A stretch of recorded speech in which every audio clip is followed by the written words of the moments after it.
itakuwa. Ndio maana wanasemaga Freemason ndio. Kwa nini hajaanza na njiwa? Kwa nini hajaanza na kondoo?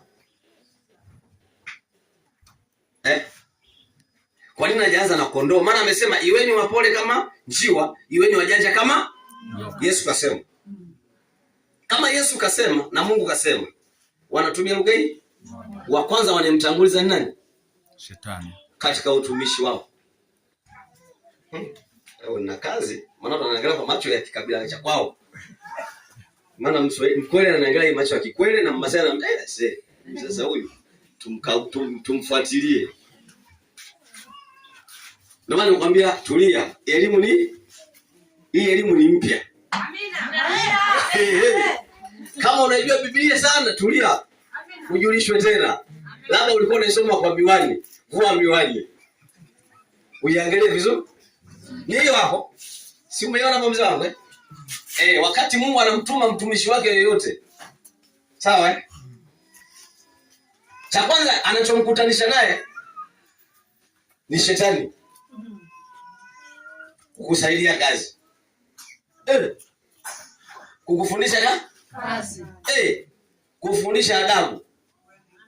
Hata sisi watumishi unatuona hapa, kama mtu ni mgumu kuelewa, tunamfundisha adabu kwa kutumia mwalimu anaitwa shetani.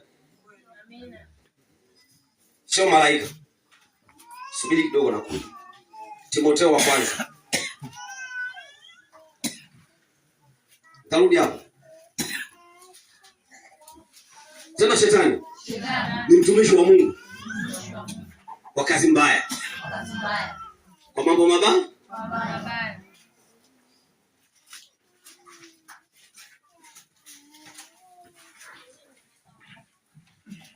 Timotheo wa kwanza sura ya kwanza mstari wa 18. Anasema mwanangu Timotheo,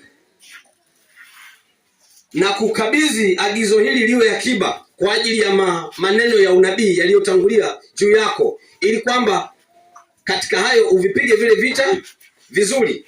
Sema sauti ya Mungu.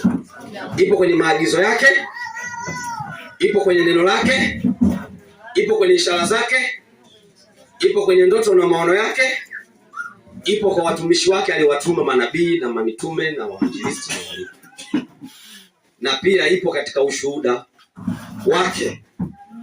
Hello. Amen. Anasifiwe. Amina.